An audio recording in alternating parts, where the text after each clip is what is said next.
So once you have a spectacular episode, dragon warfare and all that, what do you follow it up with? Well, filler.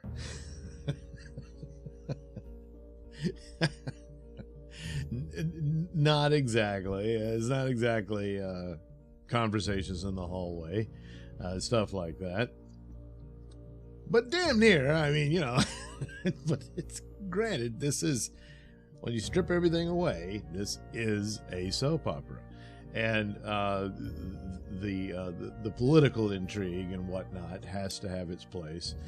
And even though that's always weaved through every episode, even the ones that are more spectacular with action and all that, it's the main core of what's going on. It's what drives all the characters for that desire for the power of the throne, and so on and so forth. So that's pretty much what you get here. Hey, we had a massive battle, and things occurred. And so we let's regroup and think about this. So, and then there's some interesting elements about how they play this out, and also how isolated a ruling class often is from the people. And you do see this here, where there's supposed to be this victorious march where they're bringing in the head of the dragon that they did. Sir Kristen thinks, here we go. Look, the king slayed the enemy's dragon and all this stuff, and it's this giant dragon head. And of course, the dragons are all, feared, but at the same time, there's a mysticism about them, and so the people are immediately, they're not cheering or anything, even though this is supposed to be this symbol of victory against an enemy. For the dragon to be disgraced and mistreated like that, it makes them all very nervous. They think this is a very bad omen, and odds are it is.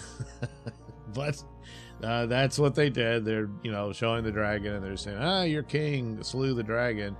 That's not how it went, of course. Hey, where is the king anyway? Well, and as I suspected from the ending of the previous episode, they don't really show him after he fell. So he was still alive, but boy, he's probably going to wish he weren't. He's in really bad shape, and they go through the details of how would that go. It's pretty brutal and nasty, as the maesters, which is all you got for physicians there, because of the massive heat and the armor he was wearing, it is now melted into his skin. So they have to literally cut through his flesh to get it off, so they can treat him. And he's badly scarred, half his face. He's going to have a two-faced face now, provided there's anything there of him to recover. But right now, he's basically in a coma, more or less. Due to the and again, they talk about they get to examine him and whatnot. They're, of course, based on what they're capable of. They don't know what internal injuries he has to have suffered. He broke his leg. They had to snap that back into place and all this sort of thing. But that's true. They did what they could on the outside. If there's any serious bleeding inside, there's probably not much they can do about it. But it looks like he's going to pull through as much as possible. To have him just, croak later, I wouldn't expect it. I imagine then the next little drama unfolding is part of the plotting of his brother, whom he humiliated at the brothel, and he got his revenge, seemingly coming to his brother's rescue, but really was going to win a victory for the battle, yes, but also take out his brother and assume the throne. And so with the king badly incapacitated, they have to appoint a regent.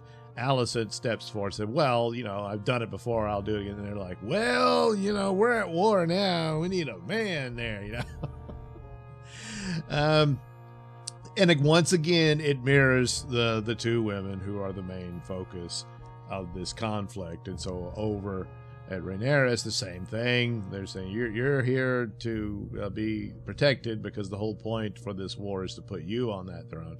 And besides, war is the business of men and all that sort of stuff. And she's like upset about it, but at the same time, she's dealing with the realities that she's a bit, disappointed in her father that he named her the heir, but at the same time, he didn't give her any military training or anything, even though she knows how to ride dragons and all that sort of thing. So she says, yeah, I could do that, and of course, ultimately, it's going to come to that, but nevertheless, she's in the same situation as Alicent is, and Alicent is, she's got one son, damn near dead, in bed, all scarred and everything. Now his other son, who she's already suspecting, even though she wasn't there, but Sir Kristen obviously knows what happened, but he's just not, he's, on his own path here. And their little romance seems to be on the outs. If there was any chance of actual love there. Well, and plus he's in his position, so he's, it's one of those things. It's like, should he do the right thing? It'll probably immediately get him killed. So he's just got to play this game through, but already he's kind of made a mistake very similar to his king did, where the people, they're not really behind this. They don't know what to make of this, and then they bring in this dragon head, after the king ordered the slaughter of all the rat catchers, so it's it's not going well as far as that goes. But again, there's the isolation between those who hold the power and those who are dominated by it, and they're increasingly isolated and don't read that. There are some who do, and so you're making a mistake and all that, but it's not going anywhere near their minds. So, and that's typical. You can go through history of obvious examples of that, including the current day, but that's another story. So there is a lot here. It's just on par with the spectacular nature of the previous episode. It seems rather, slow and dull and stuff like that. Other characters get their moments that will go in their way, and all of that. Most notably would be Daemon still having his hallucinations, apparently at the behest of this mysterious woman who may or may not be some sort of sorceress, or maybe even a ghost. I mean, she did say the castle's haunted. However, other people do see her. They just don't really recognize her as anything of significance. This time, a really creepy vision. Of course, they're all creepy in one way or another, where he's engaging in carnal activities with this Targaryen-looking woman, and then suddenly we reveal that it was apparently his mother. So, geez Louise, is that where Daemon learned it from? So it could be these are based on guilt-ridden things. Did something like this actually occur with the guy? And this, either ghost, sorceress, whatever she is preying upon his inner demons like that and magnifying them to bring him down, because it's really debilitating his ability to negotiate these deals that he has to do in order to gain allies ostensibly for Rhaenyra, but now he's already turned about no, he wants to be the king. And any affection that he actually had for Rhaenyra, and there seemed to have been some, even though that was always part of his plotting to take back what he thought rightfully belonged to him, is going to outweigh all those affections. That throne is going to be the main thing that he wants. And of course, this will spell doom for them as well, even if they achieve the upper hand in the overall war for the throne. So, he's a formidable player in this, but he could easily be brought down just by his own inner demons and whoever this is doing this to him. And perhaps there'll be more to it than we'll know. But if it is just his own psychosis, if you will, to the point that I don't think that was developed enough that that's the case. To where, other people are seeing some other servant girl walking around, but that he is fantasizing is this mysterious woman. And so, of course, when she takes the form of Rhaenyra, or certainly his mother, and then his daughter and stuff like that, obviously no one else sees that. But they're noticing there's something off with him, but they're kind of stuck with the guy and got to follow him and all that. But even if that's the case and it's all in his head and he's losing it under the pressure of all of this, there just wasn't enough, I don't think, development to show that he was prone to that type of collapse, because he's kind of doing the same thing he's always been, trained and geared to do. And now he's playing the game and whatnot. So he's going to get these allies and all that. But yeah, it just wasn't enough to get him there. It's just like, well, what happened with the young child? And he's like, that was an accident. I didn't mean for that kid, that kind of thing. But he knows it's ultimately his order and it caused it. And is that what broke him to be this way?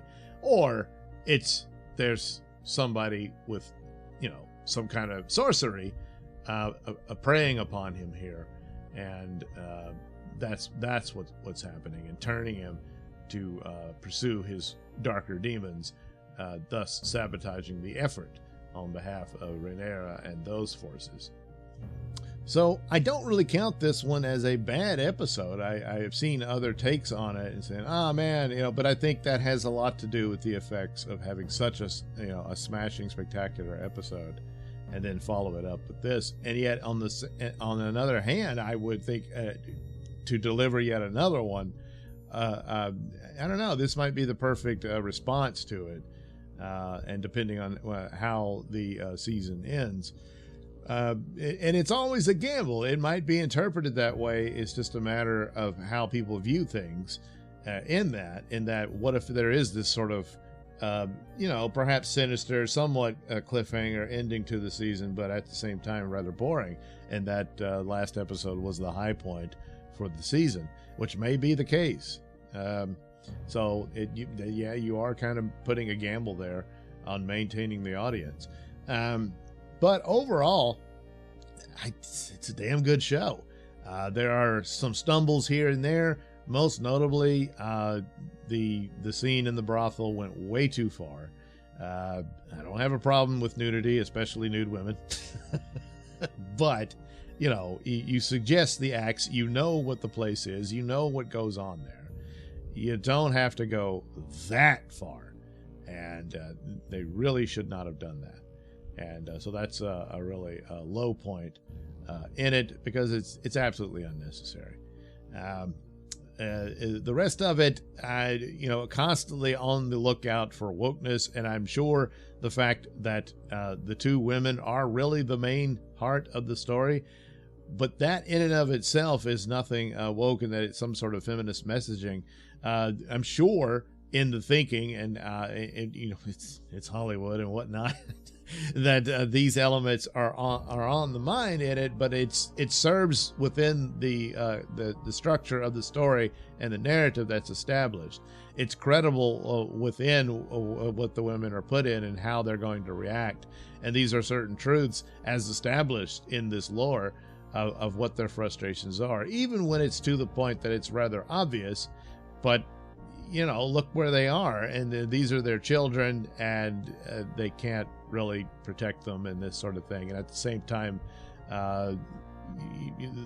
they want to hopefully control the situation more instead of just having to watch it happen, which is torment, And so in that nature, again, of its overall narrative, I think they credibly established it. Of course, it could go south very quickly. There's all kinds of opportunities there, I see. They haven't quite taken yet, but it could happen. Obviously, the superficial things of race swapping established characters and that sort of thing. However, it is at least a fantasy world, a fictional well, not fiction. It's not a fictionalized fiction. It's not, an actual era of medieval history or whatnot, which has happened, of race swapping characters for the purposes of superficial skin and genitals dogma nonsense. But in here, with these fantasy characters, there's some leeway.